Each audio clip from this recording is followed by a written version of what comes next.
We're live. No, we're recording. Welcome to the very first episode of Coach Uncensored. I got my first guest, 1984 gold medalist. It's was it light heavyweight? Heavyweight. Heavyweight. Okay. 91 kilograms. All right. Heavyweight gold medalist Henry Tillman. Thank you for coming. My pleasure. All right. So, I guess I have to ask you a bunch of questions now. I know you're going to interrogate me, Oh man, it's weird. I built the set, and then we've had a few people already sit down, Right. and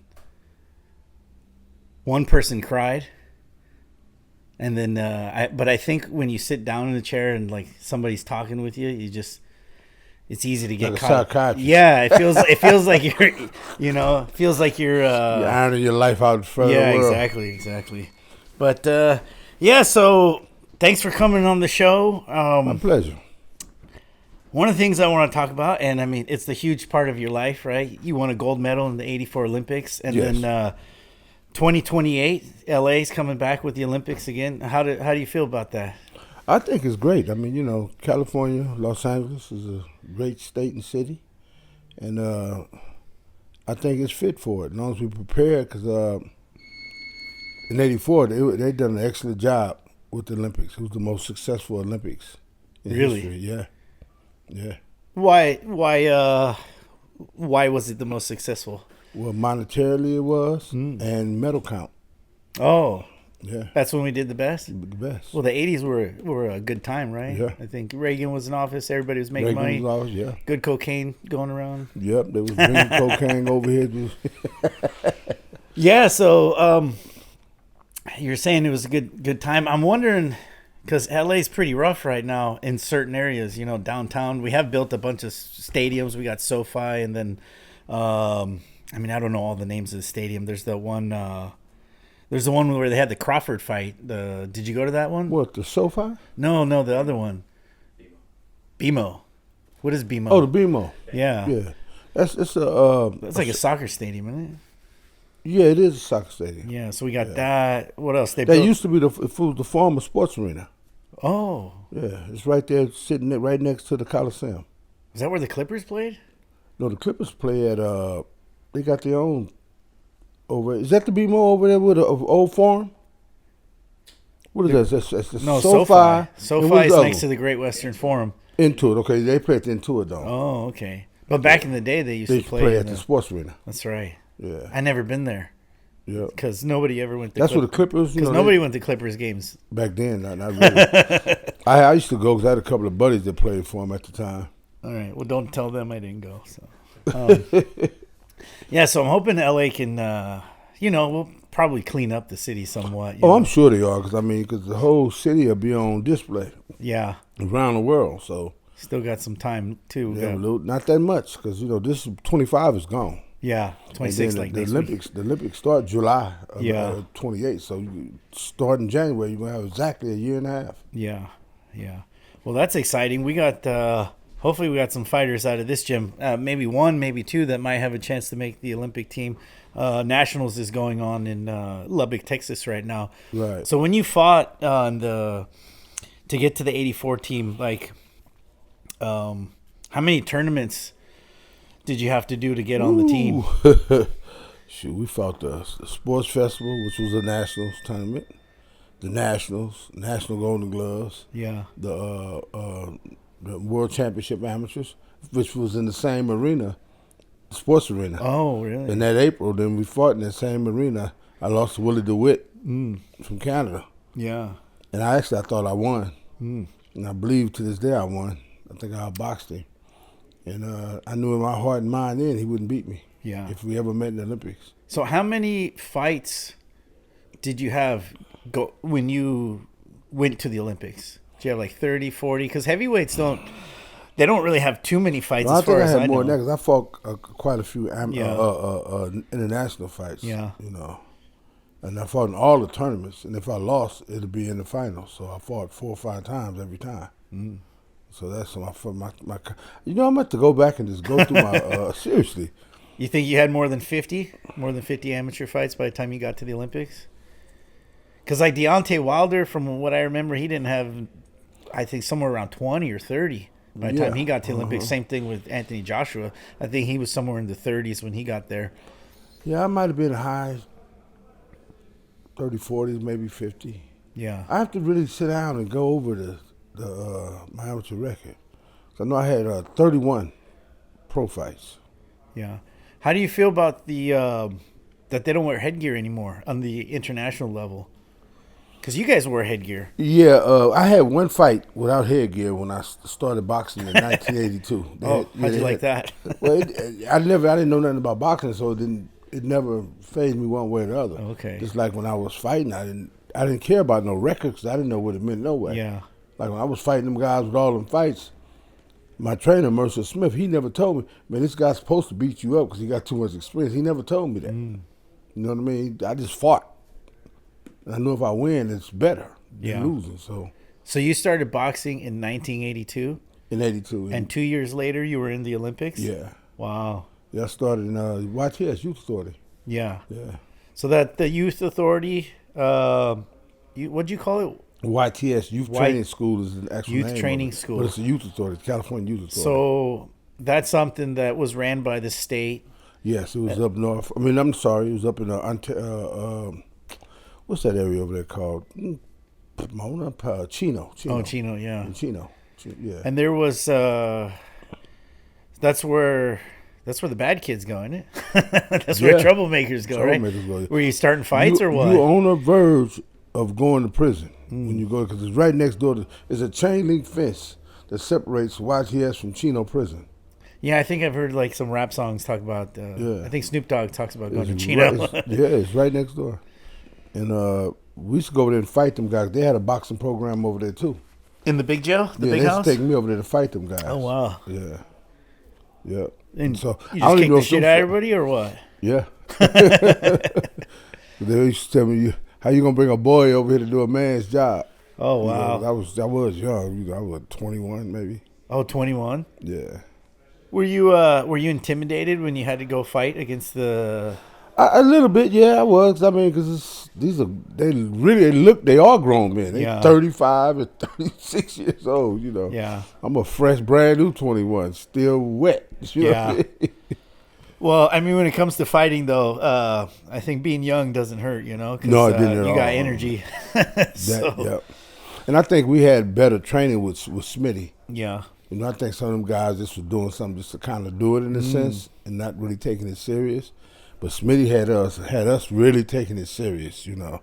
And I think that made a big difference. And our training and everything was really serious. We trained like that. When I came home, I trained like that, but just had access to more facilities to do more things. But other than that, we trained hard. You said your trainer was Mercer Smith? Mercer Smith. He rest in peace. Smitty? We called him Smitty. He rest in peace. And he was what kind of how well was he known in the boxing world? Oh, he's very well known. He he was a correctional officer at the facility, but he just ran the boxing program because he used to box. Nice. You know, so he was really strict, and you know, he was a correctional officer. He was a police officer, jail, prison police. Oh wow! But he just ran the boxing program, and so he was just more lenient, especially with the fighters, because he had an understanding how fighters have to do certain things to properly prepare for an actual fight. Yeah.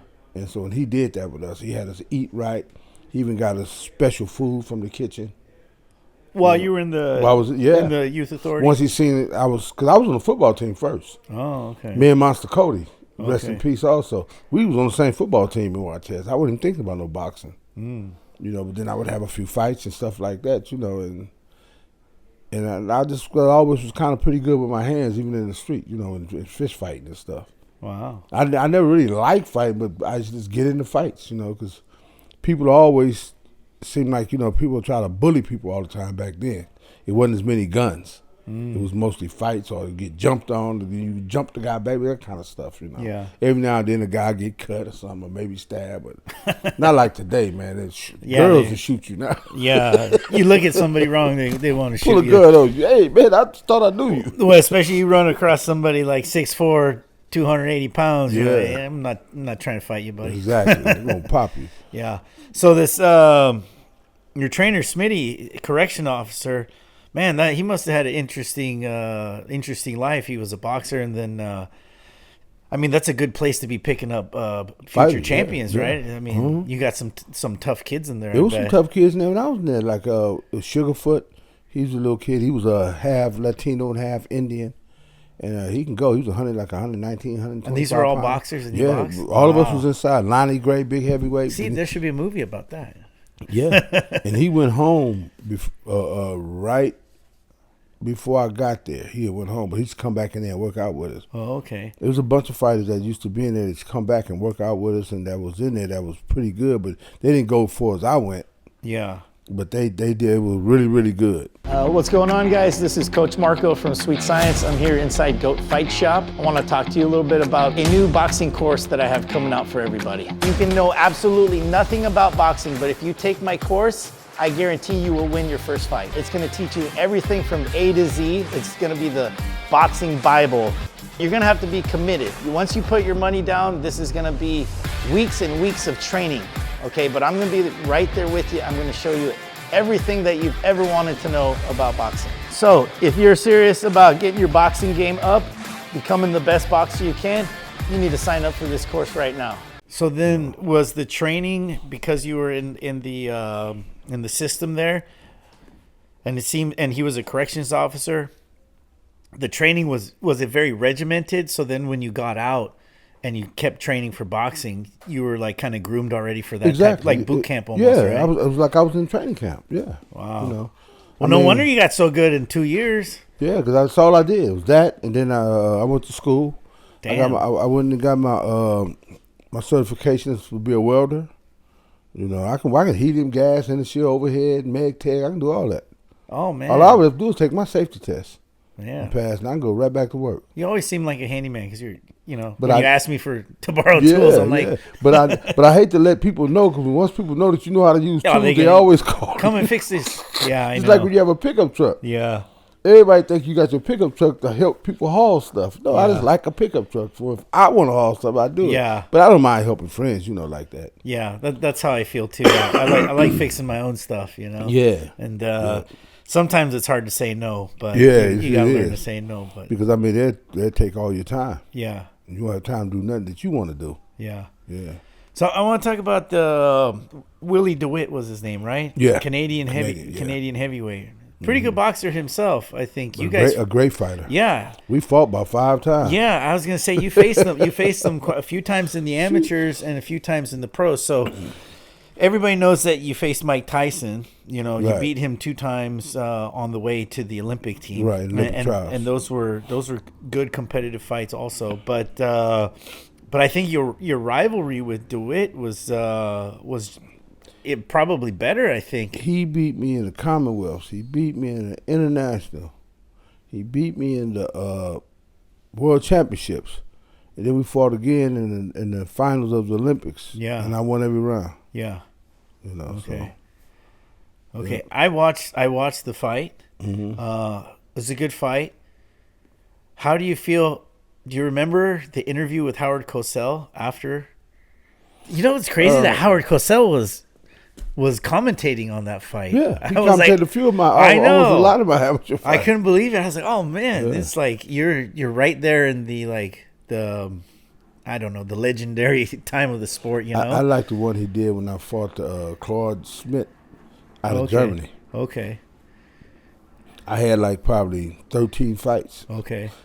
And actually, I was supposed to go. I wasn't even supposed to go to that. I was just they had just brought me down after TS to Colorado Springs. Okay. To see how I fit in down there. Just 13 fights. They liked the way I fight, how I moved, had good power, good jab, and didn't get hit a lot. And so they invited him down. So I pretty much felt like a sparring partner in a sense. So when I got there, you remember heavyweight Michael Arms? No, I don't. He was from back east somewhere. I think he was out of Philly, New York, or something like that, maybe Connecticut. But he was a heavyweight. Mm. He got hurt, and they saw me. I was walking through. I don't know where I was going inside the training camp. They said, "Henry, you ever been to Germany?" I said, "No." They said, "You have a passport?" I said, "No." He said, you want to go to Germany? I said, yeah. He said, you go over there to fight. I said, okay. So he went and got me a passport and everything like overnight. Oh wow. And yeah, if you're on Team USA, they can make it happen quick. Man, and like 3 or 4 days later, or whatever, a week or whatever it was, I was on my way to Germany to fight against the Germans. You know, with the rest of the national team. Who's the super heavyweight you guys had on the team? Tyrell Biggs. Yeah. So I was watching a video earlier where the claim is, and I don't disagree, 84. Because it probably was the most successful, had the most medals, gold medals. 84 USA boxing team was the greatest USA boxing team ever assembled. Greatest boxing team ever. Nobody ever won that many medals. Well, not only that, but it's not. I mean, all the guys went on to do so many great things in the pros too. Yeah. You know, and it's just like Murderer's Row. You know, everybody is amazing. Oh my goodness! You guys had Pernell Whitaker was on there, Meldrick Taylor, Tyrell Biggs. Yep. You had had Mark Breland, Virgil Hill, Holyfield. Yeah, you had Meldrick Taylor. You Paul Gonzalez. He won a gold medal too. Steve McCoy. Okay. Won a gold medal. Wow. Yeah, 112. Wow. And you had Floyd Favors. No, Floyd didn't go. It was Robert Shannon went bantamweight 119. Okay. Yeah, he was the only one that didn't get a medal. Okay. So in '84, there was 6 countries. I think 6 countries, Russia included, that boycotted the Olympics. It was Cuba, Russia, all the commies, Germany. I think so, yeah. Yeah, all the communist countries. But like I tell people say, well, how you feel about it? I say, well, I showed up. We showed up. Yeah. They didn't show up, so how's that our fault? Yeah. We came to fight. Whoever showed up, that's who we fought. Yeah. I mean, they were still top tier from their country. Yeah. Did you ever fight against Cubans or Russians in international competition on the way to the Olympics? Yeah. How did I think I saw some fights. How did you do against the Cubans? I lost to the Cubans' decision in the Pan Am Games in Venezuela. Okay. Yeah. I fought the Colombians, the Yugoslavians, what's some other guys from they wear the green and gold. What's some guys from green and gold? Yeah, Brazil, the guys from Brazil, Cubans, all of them pretty much. Yeah. So out of all the international Bulgarians, I fought them. Yeah. Bulgarians, they're good at what is it? I think powerlifting. Yeah. Don't they have a Bulgarian squad or something? Yeah. Who, besides DeWitt, and I know you faced him many times, out of all the international fights that you had, what's like most memorable stylistically? Who do you think was, oh man, they have an interesting style of fighting, or these guys, they hit hard? The Germans and the Russians. Yeah. The Cubans kind of, sort of, but they kind of, they move too much, right? They on their toes moving. They think they're dancing. But they catch you coming in. They catch you coming in and try to catch you. You know, they use your force against their force and make their punch harder. You know, the Cubans. The Cubans, yeah. Okay, but the Germans and the Russians were big and strong. Yeah, they had that long arm out there bouncing around too. Oh, really? That arm, they had that arm, not total extended, but they pop. They knew how to get the little point with the little toop. I think that guy Bivol, he fights like that still, right? Yeah, he still fights like that. Yeah. Okay. And it's hard if you don't really know how to get around that. You'll sit out there and little. It don't hurt, but it's just he pointing, you know, like that. Yeah. All right, I'm gonna go back to the fight with DeWitt. Which one? The gold medal fight. Okay. Okay. At the end of the fight, you go and talk to Howard Cosell, and he thought that DeWitt won the fight. Do you remember that? Not really. Oh wow. Okay. I don't. Okay. Did anybody ever give you? You feel that was? Was there ever any controversy? I think the only controversy I had during the Olympics when I fought the semifinals when I fought out of Italy. Okay. And me and him still talk all the time. The Italian? Yeah. He came when he had for his birthday. He brought his daughter here, and I went out with him and everything. Oh wow. Yeah. That's kind of like Max Schmeling and Joe Frazier. No, not Joe Frazier. Ali. No, the guy. He's got his fist in Detroit. Joe Louis. Oh yeah. And Max Schmeling. They That's became my best. fist. They became No. Why would I lie about something like that? What? That's your fist How in could the it be center of Joe- Detroit? How could it be Joe Frey? I mean, Joe Joe Louis? Lewis's 'Cause he's fist? dead? He's been dead. We did that right in Venice. Get outta here. I couldn't say that. I think it was like 10 years. I couldn't say nothing. Oh my God! I am Yeah. friends with the man whose fist is in the That's my center of fist. down. You know how many times I lived in If Detroit. you look at it, you'll see this. Get out of here! That's such an iconic thing, Yeah. you know. And people who live in Detroit, Michigan, like they fucking love that thing, you know. Just I just never said nothing till now. get out of here! Wow. Yeah. Oh, It was right after the Olympics. I went to Venice Beach. It's a place down they do casts and they do oh stuff. really? And I would go every day for like a month. And they would just cast my arm, just keep casting my arm and take it off. And they told you it was for that? Yeah. Oh wow. Yeah. Yeah. I'm gonna try to find that paperwork and all of the book when they was doing it. Them taking the pictures of all the casts. They gave me all the stuff. Wow. Yeah, for like a little keepsake, you know. Yeah, I mean that thing. And it was an honor for me, so that's why I Yeah. never said nothing till now. Oh, that thing's been in because commercials, movies, Everything, yeah, it's hanging on that Everybody. thing. I mean, Yeah. if It's I like lived this. in Detroit for a little bit, You know, it's hanging just like yeah, this, right? yeah. I lived in Detroit for a little bit, and Detroit has a reputation for being a tough place, you know. Oh, yeah. And before you move or visit to Detroit, you're like, you know, people are telling you, oh, you know, be careful over there. It's like L.A., you know, like downtown. Like South Central, anything. Yeah, you know, yeah. say, "Oh, man, I But see for this." sure, but you know, I grew up in the '80s with the bad boys, the Pistons. Mm-hmm. You know, and those guys would foul you like every chance they got. You know, Yeah. and they'd elbow you and all that kind Everything. of stuff. So you think of Detroit and you think, man, this is a Big rough Ram Beer place. and Yeah. them. Yeah, them dudes was rough. And then you get to like you go downtown Detroit and you just see a giant fist in the middle of the street and you're like, well, that's telling you something. Don't fuck around over here, you know. It's a tough place, you know. But the fight with DeWitt, I thought it was a good fight. I did think you won it. I like how you came out the third round. He did. I think he focused too much on the body, DeWitt, and you got your points upstairs. You know, like Well, they're more telltale. yeah. Because I mean, for You can count on much easier. yeah, You can see 'em. exactly, Yeah. exactly. And No, I just think I just had too much movement for him. yeah. He couldn't really ever catch up to me. And when he did, I tie him up. You know, that's the other thing too. Like, man, I was surprised. You move a lot Yeah. for a heavyweight. You're on your toes a lot. Yeah. Yeah. Because everybody in my weight class was bruisers. Yeah. Everybody. Yeah. Only one wasn't a bruiser leading up to the Olympics was Richard Johnson out of Texas. Okay.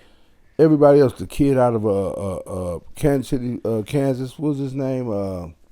Short built, looked like a running back. He just come swinging for the heels. Oh wow. And then you had what's the other guy name? You had DeWitt. Man, it was all punches in my weight class. Well, yeah, I was the only pure boxer. Okay. Everybody else was that boy James Pritchard out of Louisville. Okay. Skinny little leg with his upper body was. Now that style that you had, you had a nice uppercut too, man. I was watching the smoking Burt Cooper fight. Oh, yeah. Oh man, you walked.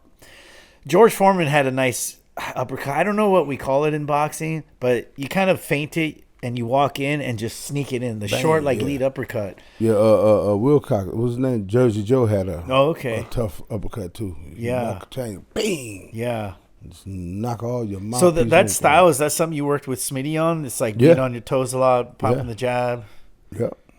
Because that was part of my natural gift was the move. Okay. And then go the other way real quick on the dime. You know, go that way, you know. You know, everybody talks about Hagler, Hearns.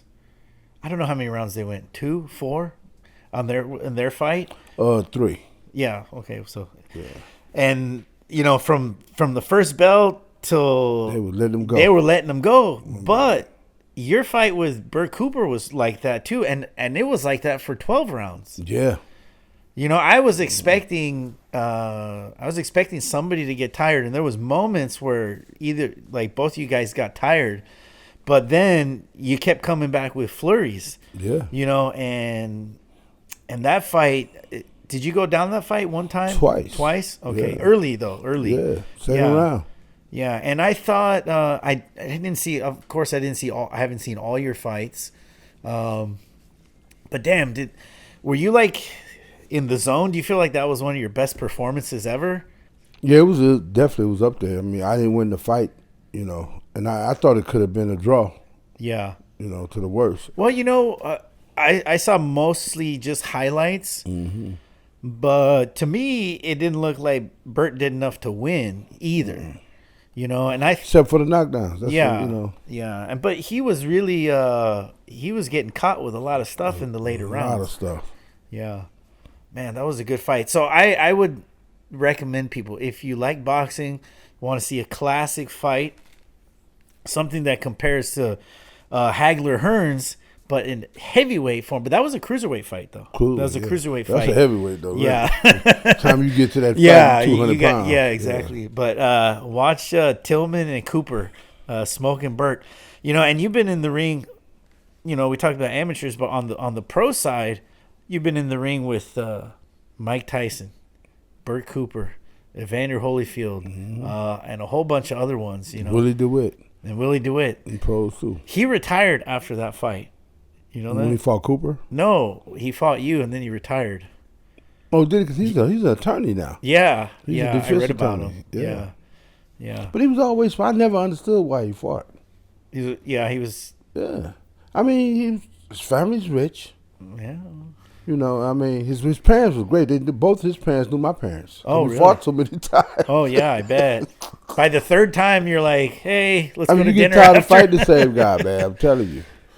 Wow. I fought a bunch of guys over and over in the amateurs too. I think the story between you and DeWitt, there's so many things about you that could be movies. Yeah. Like the thing with DeWitt, the thing about the fist, you coming up in the YTS,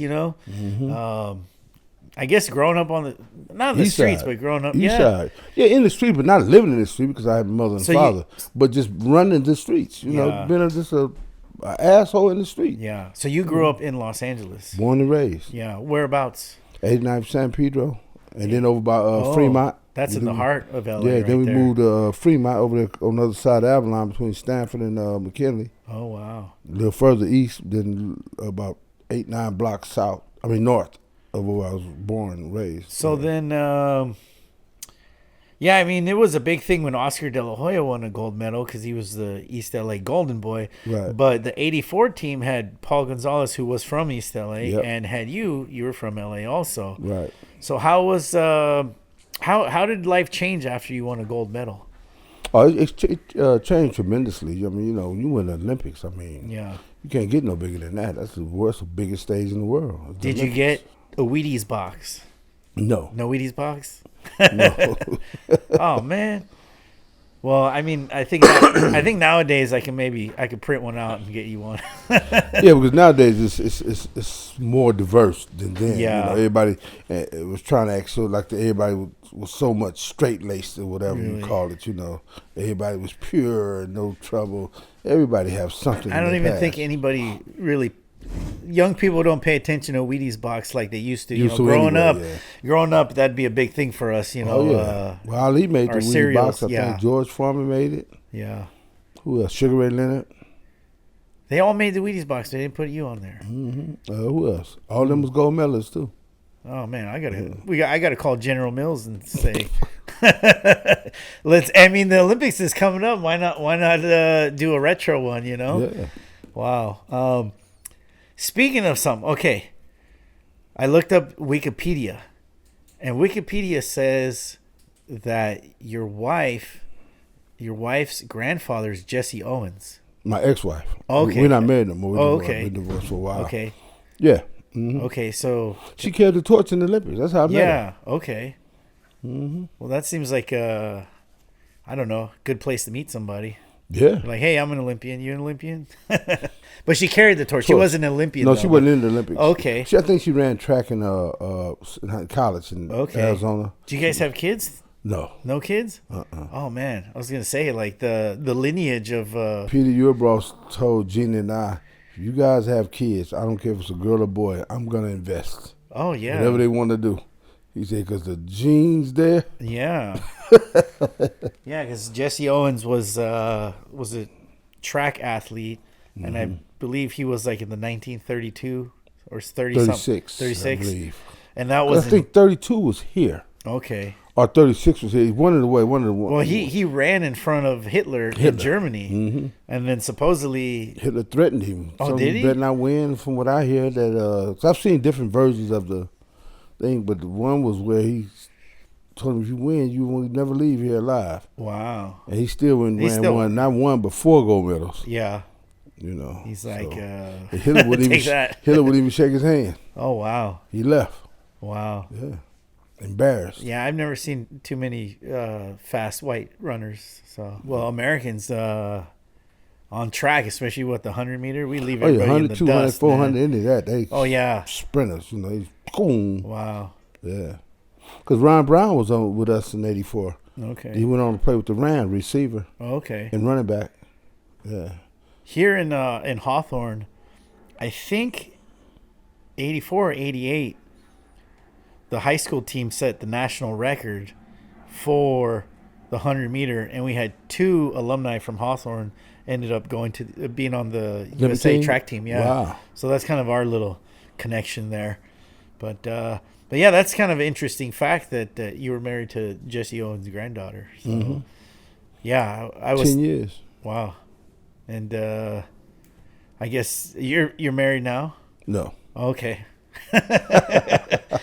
No, not in a bad way. I'm just, After that, you're like, meh, stay single. I never, not really. I just never,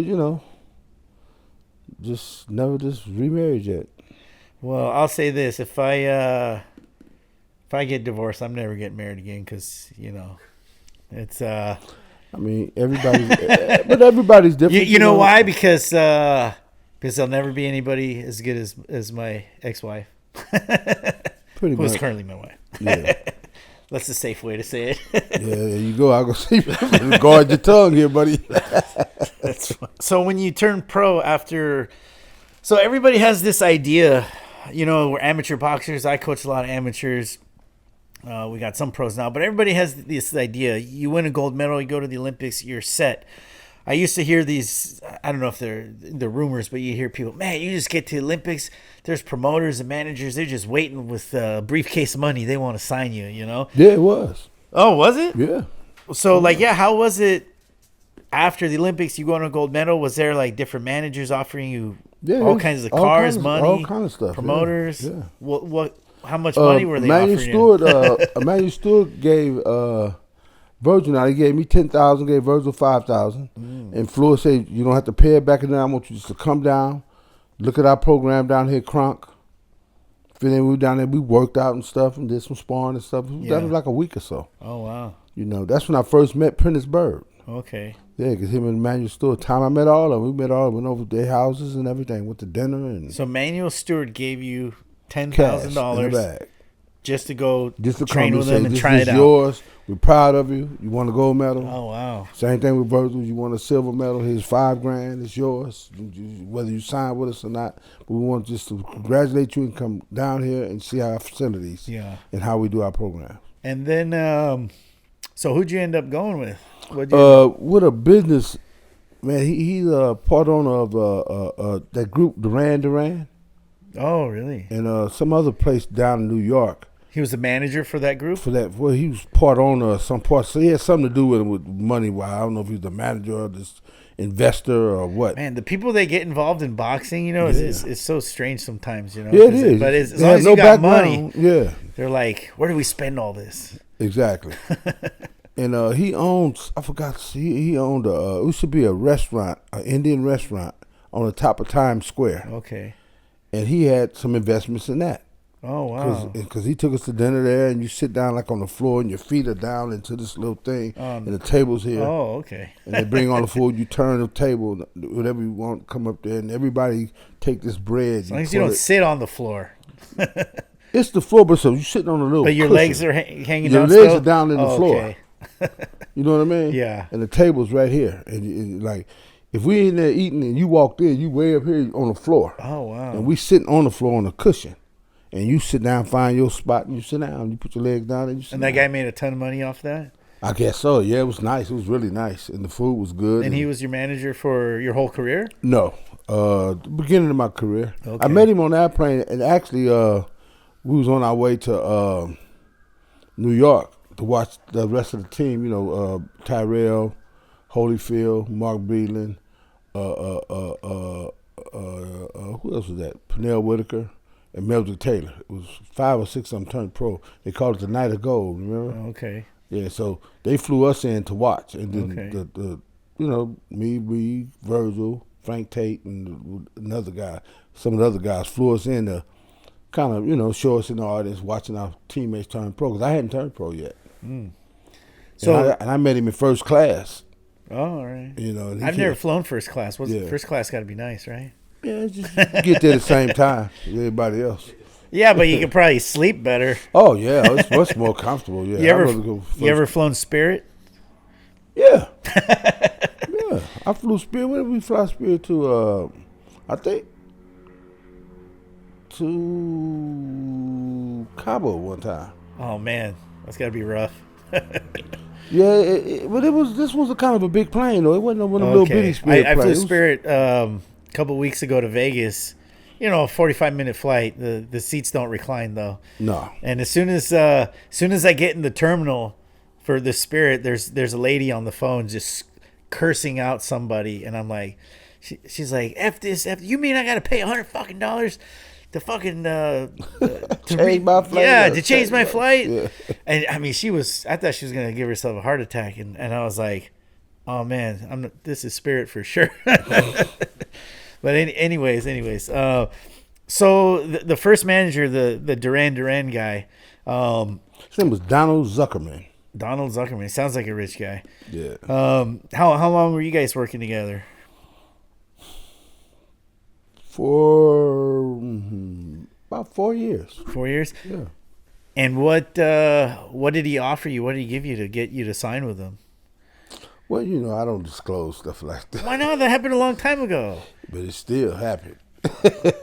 Yeah, but I mean, all right. I was taken care of pretty good. Really? Yeah. All right. Yeah, I was pretty good. I was wondering Well, about. see, he owned a diamond mine or something in Oh, Bangkok. Yeah, Jeez. because he used to give me all these nice pieces of jewelry and stuff, you know, have Wow. it made for me. Wow. I mean, you could tell it was just nice stuff. You still got all that stuff? Yes, one piece I had melted down and something made out of something else. But I still had this one chain he had made for me. It was a solid chain, which that medallion was on. Oh, okay. My gloves was on it. Oh, okay. That's a solid gold chain. I mean, Oh, wow. if you snatch that, try to snatch it off my neck, you just pulling me with you. Wow. Well, here's another question. What's the most money you got paid for a professional fight in your career? $2. Did you ever work with Don King? Yeah, when I fought Tyson Yeah. in the pros, I had to. Yeah. 'Cause Don King had him there. Okay. Yeah. Yeah. Was that? Don King gave me everything that he said he would, and I got it. Oh, really? And even a bunch of extra tickets he gave me. Oh, wow. And a couple of extra rooms for some of my family, because I had a big family came down. Yeah. So, I mean, I know people say things about him as he does things, but I don't know. I never experienced that with him. Yeah. I just know what I read, just like everybody else reads. So, but personally, He's still alive. she's been doing well. I mean, He's like doing 100 something. years old. No, I he ain't think. no. He's probably 90-something, probably. Pretty fucking close. Yeah, he's up there, though.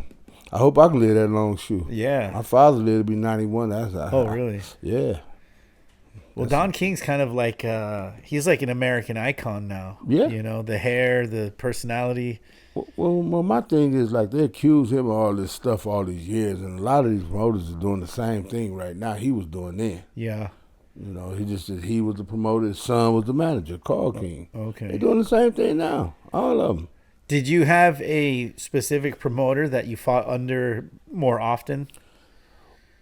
Well, oh, yeah. But Bob Aaron was my first promoter. Oh, really? Yeah, we signed with Bob Aaron. Okay. Yeah. I won my first belts and first 3 belts. All right. With Bob Aaron. Wow. Yep. Yeah, Bob's been around a long time too. Long time, man. Man, it's kind of like they're I don't know how to describe it, but they're the old guard, you know, and they're I mean, damn near 100 years old, but they're still holding it together. I mean, I don't know how much Don King is promoting, but Don I mean, King he's still doing shows. but you Top know, Rank is still not like he used to, because Yeah. you know, 'cause there's a lot of other people Yeah. involved with way more money, and they're way younger. yeah. You know, like the guys out in Dubai, Turkey. Sheik, and the other guy, the UK. Yeah. What belts did you win? The NABF, the USBA, and the USA. Okay. Yeah. Okay. Those were your titles that you won? Mm-hmm. Nice. You ever thought about these exhibition fights since No. since event? No. What do you think when you see like Evander and Tyson get in there with these guys? Hey, they earn a living, still doing it. But I just don't want to do it. Yeah. I mean, this age, man, you get hurt 20 years old, and then you can get hurt one punch. I'm 65 years old. I mean, but if you had to knock someone out with one punch, you think you could still do it? I don't know. I don't even want to try. I mean, for what? Why would I look like out there dancing around fighting somebody 65 years old? I'm a grandfather. Yeah, I hear you. I have no business fighting nobody.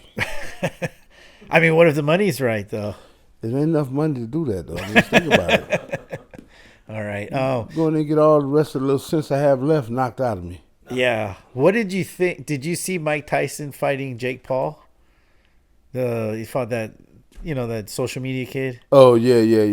What do you think when you see something like that? Well, I mean, I don't think bad about it. I mean, they got ready for it. They did it. Yeah. I mean, I would do an exhibition, but I would do it. It'd be only an exhibition. I wouldn't try to fake like it's a real fight or none of that. Yeah. You know what I mean? I'm not doing none of that. 'Cause I'm not trying to get hit. And I'm not trying to hit nobody. I'm pretty sure I'm still pretty strong. I'm still healthy. Yeah. Ain't nothing wrong with me. Yeah. It's just that I just. Well, Mike was looking pretty good in like the training videos leading up to it. They hyped it up really good. Everybody's like, "Oh, Mike Tyson!" But it's an exhibition. Yeah. You know that. And they tell me, "Look, man, this exhibition will stop if you guys go out there and start trying to kill each other." Because they have to get a special sanction for this because of their age. Yeah. I didn't know that. No, you can't just go get a boxing license at my age. At 660. I mean, just think about it. The commission wouldn't even pass me. The doctor wouldn't pass it. Yeah. Say that the chances is too high of something happening to you. They're like, your blood sugar's too high. You're not Anything fighting. could happen. I mean, just anything could happen. It might be something's wrong with you that you don't even know about yet. Yeah. And so they very scared of that. Yeah. If I turn my neck too fast, sometimes it just gets stuck. So I can only imagine, like, at 60 something, Mike Tyson gets hit. They throwing punches to the body, whatever. But I mean, I've done an exhibition before a long time ago, and an exhibition, they tell you, man, look, don't go out there and try to kill the guy, man, because I mean, this is exhibition. You get nothing from it. You don't get no win. You don't get no loss. It's just an exhibition. Yeah. You're just exhibiting boxing. I think Mike made $20 million on that one. He made good money. So yeah, I mean, now that guy's. Now he's supposed to fight Anthony Joshua. But I think he just got his nose broke or something. Didn't I read that somewhere? Joshua or Jake Paul? Jake Paul. Oh, wow, no. I mean, I'm talking about in training, in sparring. I believe he got his nose broken sparring. I read wouldn't that be he's on my surprised. phone He's fighting some heavyweights, Yeah. That's a big difference, Anthony Joshua. So you actually you trained was it Charles Martin, right? Yeah, still do. Oh, you still train Charles Martin? Mm-hmm. And he won the world title. Yeah, the IBF. And he had he's had some pretty good heavyweight fights. Yeah. The last few years, right? Yeah. So what's he up to? Is he gonna be fighting anytime soon? Well, we're working on some things right now. Some things that hasn't actually happened yet, and so I can't talk about because it haven't happened yet. But yeah, he's in the gym. He's training. So what do you think about the landscape of modern heavyweights now? Like, how do they compare to the heavyweights back in the day? I don't like doing that, Marco, because I mean it's impossible to compare them because it's two different eras. Yeah, everybody wants to do fantasy matchups. Yeah, I mean, but that's exactly what it is—a fantasy. Yeah. So it's like the exhibition things. Mm-hmm. I just say me, but like I'm glad to see the older guys making some money, and I'm just hoping and praying they don't get hurt. Yeah. Or even hurt nobody. I mean, at this point, you don't think the same way you thought when you was fighting. You trying to hurt somebody, and even when you actually really hurt somebody, like they really, really hurt, you get scared. I know, like when I hurt Andre Crowder in Atlantic City, on the Trump's cards. Okay. I lost my belt on Trump card. We was up in Buffalo, New York. I was training camp with Tony Tubbs. He was getting ready to fight Greg Page for the WBA vacant belt. Okay. And we was up there training. So they got me a fight to fight Andre Crowder down in Atlantic City. Mm-hmm. So I was in camp. I was already training. So I said, yeah, I'll take it. So they shot me down there and I fought. And we was fighting. I hit him and he hit his head and blood came out of both his ears. Get out of here. I stayed the extra day and went to the hospital to visit him the next morning. Because I was really scared. They took him out on the stretcher, air, oxygen, and blood came out of his ears. Yeah. Wow. Because he busted his eardrums. Ooh. You know. But they didn't know it at the time. They just because blood comes out your ears, that means something's wrong with your brain. Yeah. You know, so I was scared, man. I mean, you know, cause I can imagine now with me being more subtle as a man. Yeah. You wouldn't want to hurt nobody like that, you know, especially when your intention is just to win. Yeah. Not hurt. I mean, not permanently damaged, you know, like that. That's the thing about boxing. It's like, it's the hurt business. But then, you know, you're friends with some of these guys because you sparred a lot of them. Yeah. You know, you end up fighting them. Yeah, and you're on Team Holyfield, USA with Holyfield, Tyson, and then you have to fight Holyfield, right? We wasn't never enemies, still to this day. You know, because I'm just not that type of personality. Yeah. You know, you look stupid arguing at me, especially then. I'm just looking at you. You finished talking? Yeah. You know, that's all it is. It's a bunch of talk, so why even do it? Wow. Yeah, because I've seen some fights over the years where the boxer, the winner, he ends up killing the other fighter, you know, like Boom Boom Mancini, and then there was another guy. Yeah. I was actually at this fight. It was at Caesar's Palace. It was a guy named Ruelas. Mm-hmm. I think Gabriel Ruelas, or there's two Ruelas brothers. Yeah. And the older one, he was a world champion. He fought some guy named Jimmy Garcia, and man, he was just beating the shit out of Jimmy Garcia from like round 1 to the end. And wow. And he was punching him so much the guy's skin started peeling off, you know. Damn. And they didn't the ref didn't stop it until, I don't know if it went to the end. I just remember that at some point Jimmy Garcia collapsed. They took him off in the stretcher, and that was maybe the co-main event or somewhere in the middle. You know, after that fight, we didn't think nothing because they took him off the stretcher, and then we're there to see De La Hoya fight the brother, I think Gabriel Ruelas, and De La Hoya wins the title. So we're all excited. Oh wow, you know, we're big De La Hoya fans. Right. But when we get back to the hotel room, it's on the news that the guy Jimmy Garcia died. You know. From that fight. Yeah, and everybody feel bad because that's not your intentions. And the guy, the Ruelas, he fought again. Yeah, he fought one more time, and he was never the same again. Because, I mean, it's like, I just killed somebody. Yeah. And that wasn't my intentions. Yeah. You know, I just wanted to win the fight. Yeah. And that's it. And then you kill somebody, it's like that's somebody's son, somebody's possibly father, brother, cousin, you know, so on and so forth. So you hurting the whole entire family. Yeah, I mean, you don't even want to cripple them either. You don't even want to. I'll bust your nose up a little bit and give you a black eye, but I don't want to. Ali felt kind of bad when he what's the guy that wouldn't call him Muhammad Ali, but just kept calling him Cassius Clay. He kept whooping him. What's my name? What's my name? Big tall kid. I know who you're talking about. I can't remember, but I know who you're talking about. In his career. Yeah. Ali kind of felt bad about that because that wasn't his attempt. He just wanted to give him a good whooping. What was his name? Big tall heavyweight. I know who you're talking about. He can fight too. Yeah. But he just wasn't no Ali. You know, Ali just, he was special. Ernie Terrell. Yeah. Ernie Terrell. But it's kind of like you get caught up in the moment too, you know, because you're in there and you're going to battle with another.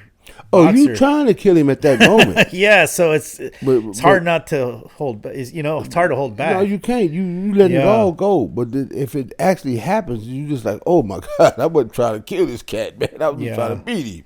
Yeah. You know, at least that's what your intentions is. But sometimes it happens. That's why I call it the hurt business. I say, man, I'm in the hurt business. Yeah. If you're thinking any other kind of way in this, you better go find something else to do. If you could have had another opportunity to be as successful in a different sport instead of boxing, would you choose another sport, or would you still choose boxing, given that how brutal boxing is? Like, you could play baseball or basketball or football or tennis. If I would have played another sport, it probably would have been either baseball or swimming. Yeah, because I used to be a pretty good swimmer, freestyle, backstroke. Oh, wow. Yeah, and actually breaststroke pretty good too. I just was a lousy butterfly, so I never could do the medley. The medley is where you do all four. Okay. Where you do freestyle. Did you compete in some swimming? Yeah, but only Parks and Rec. Oh, I was the worst athlete in my family. Wow. Yeah, I never played collegiate, no kind of sports. I always was. You said you're the worst? Yeah. The gold medalist is the worst? My other brothers and them went to college and played, ball over here, out the country. I just played at Parks and Rec. Oh, wow. At the boys' club or something. I never, Wow. or in jail. When I was in jail, I played sports. Yeah, Football, baseball, basketball. If you as a gold medalist are the worst athlete in your family, then I'm just absolutely horrible. I can't do anything. No, I didn't even get it. My brothers barely made the high school team. We used to all go watch them play basketball, baseball. And my brother Richard, he was good in swimming, baseball, basketball. He didn't play really football. My brother Teddy could play basketball, tennis. My brother Edward was a hell of a baseball player. Oh, wow. My youngest brother. My sister could even swim. Really good. We got one sister. She could swim. Huh. I can picture you as a baseball pitcher on the mound, throwing 100 miles an hour. Well, I wasn't as tall then. It wasn't as thick. Cause like I say, I didn't really fill out until I started boxing, because I was kind of between heavyweight and kind of light heavyweight. So they started, cause I was tall though, so they started to be protein, lifting weights, and that's how I got. Well, when I coach, and if I get a kid that's a baseball player, the baseball players usually throw pretty good punches. Because they can turn their hips. Like throwing the ball is like throwing an overhand right or a straight right. That's right. So if you could throw a good punch, you could probably throw the ball pretty good too. Yeah, I played baseball decent. I was a decent baseball player. Nice, nice. And without really getting the full training like anybody else, it wasn't something I just used to just play different sports because that's what we did around there over there on the east side. We played sports in the summer. Okay. In some winter. I just didn't play for the schools or nothing. Okay. So I should have known this, but I watched some videos on you today and last night.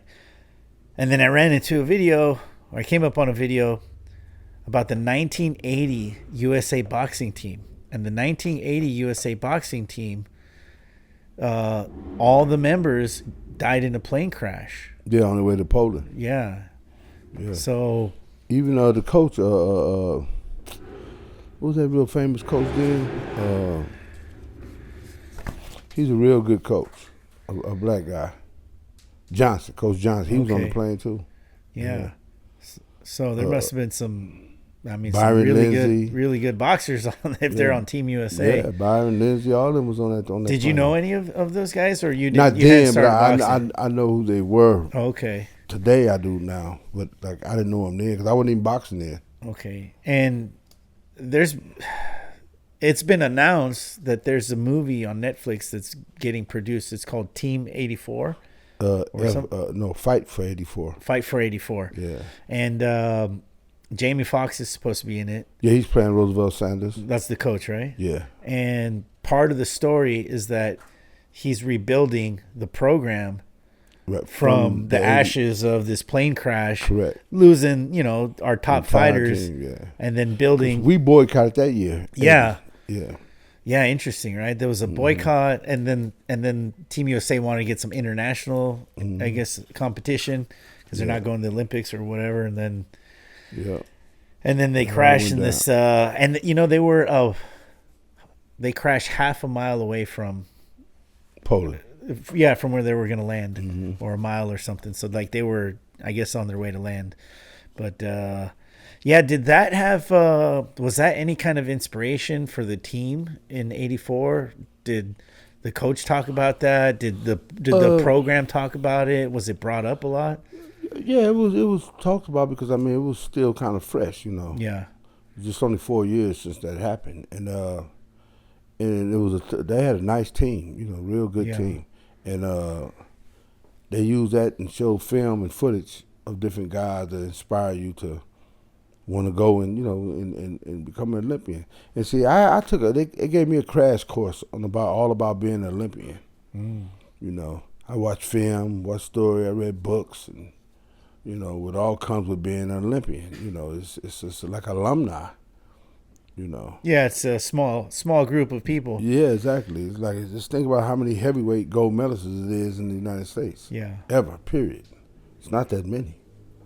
You know, you just and like, did you know that Joe Frazier won a gold medal? No. See, a lot of people don't know that. So he won a gold medal in 1964. Oh, wow. Yeah, see, it was him and Buster Mathis got hurt. You know, just like he was the alternate for Buster Mathis. Like, you know who my alternate was? Dude. Mike Tyson. Yeah, I mean. That's what I tell you. It's a lot about it that people just don't know. Well, everywhere I went, he went. Oh, wow, really? Yeah, because if I got hurt, then you had to have somebody take my place. Oh, wow. Yeah. So you guys train together a lot? Everything. Wow. Ran, trained, we did a lot of stuff together. We had to. Me, Holyfield, Biggs, all of us. Yeah. Yeah, well, then that becomes kind of like a fraternity, right? Yeah, like it's a group of brothers. You pushing one another. Yeah. Now, you know. And then, I mean, of course, what better sparring partners to have than those guys, right? That's exactly my point. I mean, them guys could have won the Olympics. Yeah. Any one of them. Oh, man. Well, it would have been funny if Mike Tyson said, "Nah, fuck this. I'm going to another country." Like, because nowadays you see people that grew up in the United States are American, and they get picked up by another country if there's any, like, if their mom or dad is like 10% Nicaraguan or something, you know. Well, Lopez did that. He went to Mexico. Who's Lopez? What's Lopez for? God, that's my boy too. He rest in peace now. He died. His son fights. He's training in the battle. Oh yeah, Blue Nose. Blue Nose. Yeah, that's his son. Adam. That's Lopez. Adam. That's his son. But his daddy was God. What's his name? That's crazy. Yeah. Because when he lost some trials here, he shot to Mexico and made the Olympic team there. Okay. And won the silver in bantamweight. And that's the weight class we didn't win no medal in. Oh. We would have got probably the gold. Oh, wow. Well, that's the thing, United States so big, boxing's not as big as it used to be, I think. Yeah. It's that they say is a sport of kings back in the day, and Right. with Muhammad and even in the 80s. And heavyweights was just heavyweights. It's not as big, but back then, yeah, I mean, we probably, even the third man who was not the alternate could probably still compete somewhat in the Olympics. Yeah. So, I mean, if you took Team USA back then and split them up, alternate and the lead person, I mean, you'd have you got a lot of Olympic caliber fighters. That's right. But the fact that you guys accomplished what you did in '84, given that the program had to be rebuilt basically from the ground up. Yeah. And I think the coach, which you said, what was his name again? Roosevelt Sanders. He probably had a lot of pressure or a lot of weight on his shoulders. Well, the head coach was Pat Nappy. Okay. And Roosevelt Sanders was the assistant coach, but he really was the head coach. Okay. Because he's the one that really did a bunch of the work with us and stuff. Because, he was a very accomplished amateur boxer himself from the Marines. I think he had like 100 and some fights and didn't lose none. Oh, wow. Or maybe if he did, it was one. Wow. But, given what happened and how many medals you guys won and the fact that the 84 team's considered the greatest USA boxing team of all time, that's no wonder there's a movie coming out about that, right? Yeah. Mm-hmm. Wow. So they had to get everybody to sign off? I'm not sure about all that. I mean, that's kind of on the attorney side, I guess. Okay. But your story's a big part of it too, right? Yes. Wow. Mm-hmm. Okay. Well, it was my idea. Yeah. And I took it to a friend of mine named Mike Abbott. He said, "Man, this is the first he said it's a documentary." Was that the guy I talked to on the phone? I think he gave me his number. Mike Abbott, I believe so. Yeah. And so we was going for a documentary for the longest. Mm-hmm. And when Netflix actually really got it and really had somebody look at it, they said, "Man, no, this is not a documentary. This is a movie. This is a major movie." Like that. Wow. And that's how it came about. Okay. Yep. And Holyfield's involved in it too? Well, the whole team is involved for just a certain amount. Okay. You know, because for some reason a lot of guys didn't see it happening. And it was, it's kind of hard to put a lot of people from different states, different areas, doing different things, all together to do one thing. Mm. You know, it's really hard doing that because somebody doing this, somebody didn't. Yeah. At the time, you know, we all doing things. Holyfield doing this, Breland doing this. He with Deontay Wilder. So did you write a script for it, or did you come up with the whole concept? I just did the writing and the concept of Then didn't really have script writers that actually write the script for the movie. I'm no script writer. I just had the idea, and I did a bunch of writing when I was in prison. Okay. You know, and I started writing, just writing, you know, about stuff. I just had a good time doing it. Just, you know, gave me pastime, you know, and so on and so forth. You went to prison? Yeah. I had it in the box for a long time, and then I started talking to Mike and everybody. Said, "Man, you still have it?" I said, "Yeah." All in these Manola pads, the yellow pads. Okay, yeah. Front and back. Can I ask why you went to prison? Which time? What's that? Oh, which time you went? Really, I don't really think that stuff is important because I mean, it don't change the narrative or nothing. Yeah, you know, I still did what I did. I'm still here and I'm still doing what I'm doing right now with you, with the kids, and so on and so forth. So I just don't think that's important because I don't like to want kids to ever think it's something to brag about. I hear you. You know what I mean? That it's a good thing. It's just I want to go. I can go to prison and do it. No, you can't. There's a whole. I was just lucky, blessed. And I had a mother and father my entire life until they both passed. So, and I tell people that was my rock in my life. That's what really made me become who I am. Because I always knew it, but I was just bucking. Yeah. And my mother said, "You got to stop bucking sooner or later. You bucking right now." You know. And she said, "You know right from wrong. We ain't ever taught you this stuff, this ignorant stuff you doing in the streets. We can get it from here." Yeah, there's a lot of kids that, for some reason, they think prison is cool. Exactly. That's why I don't like to elaborate on that part, because they're thinking, because they don't know. There's like a whole kind of like. It's like a badge of honor or something. You know, it's not. It's embarrassing. And then there's a whole. Because we get so many kids that come in here, good ones, bad ones. Right. Bad ones that are trying to be good, right. And some of them have gone to juvie. Some people have gone to prison, and the ones that are not adults yet, but they've gone to juvie, they've kind of, they kind of glorify some of the things that happen in prison, like and you know what's I find funny? They glorify the things like how they can mix different kinds of food to make like a gourmet meal. Call it spread. Yeah, exactly. Or, I mean, I think it's kind of interesting how they come up with all these different things. They're very resourceful. Once you get in prison and you don't have much shit to do, you become kind of MacGyver type. Yeah, because you can find most of the time. Yeah, it's an institution, and like I tell people, America is an institutionalized country. You think about it. Yeah, it's very easy to go to jail. Well, no. See, people always take institution and put and point bad to it. No, it's not. What do you think USC is? Yeah, that's an educational institution. Yeah. Douglas, Air Force. Yeah. That's an aerial institution. Yeah. You know what I mean? So institution is not bad. It's what you do with once you get into the institution. What are you gonna do with it? It's like some guys going in and just serve time. I went and made time serve me. I went to school. I got my college degree, my high school degree. Like I said, I learned how to weld. I didn't serve time. My time served me. Like it's like just because you go to college, if you don't go into the school, pick up the book, study, and learn something, you ain't all you did was went up to the institution. Wasted your parents' money. That's all. So what's the point? You know.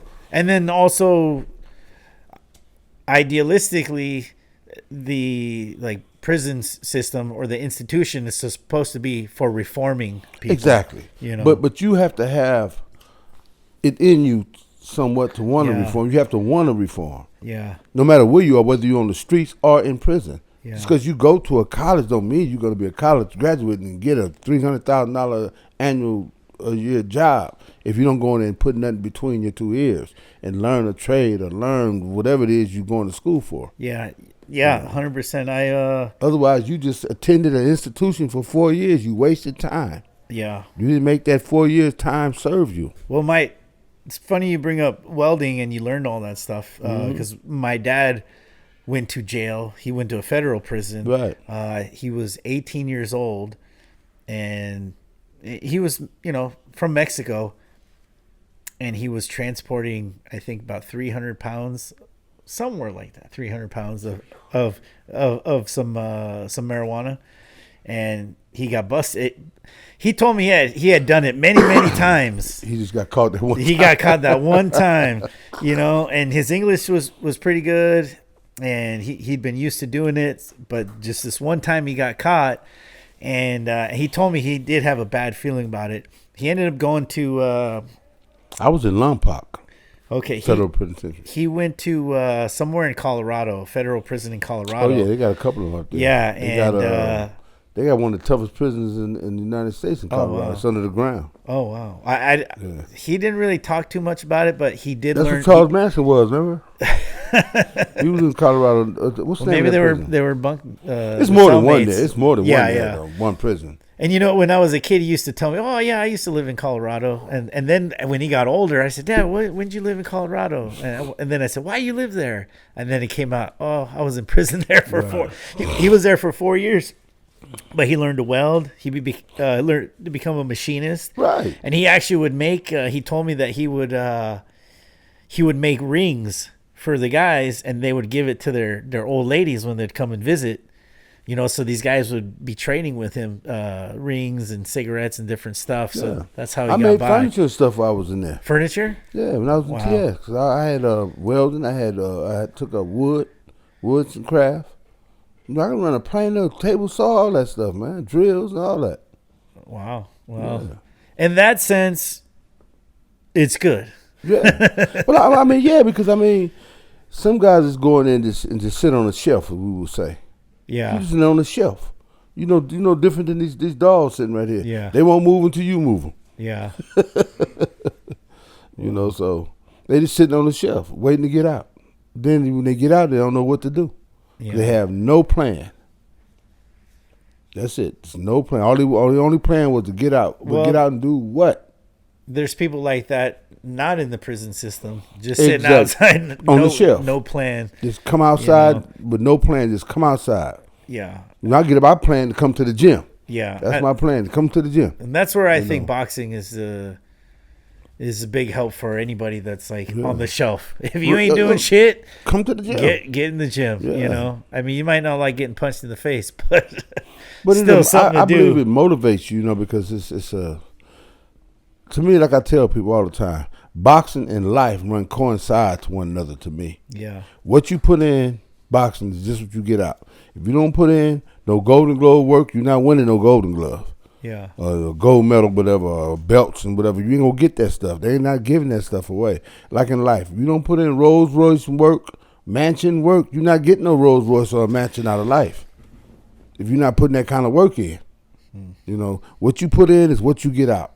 That's what I tell people all the time. Just like life and boxing. What you put in is what you get out. You can tell a person's success by what he getting out of it. When you were training in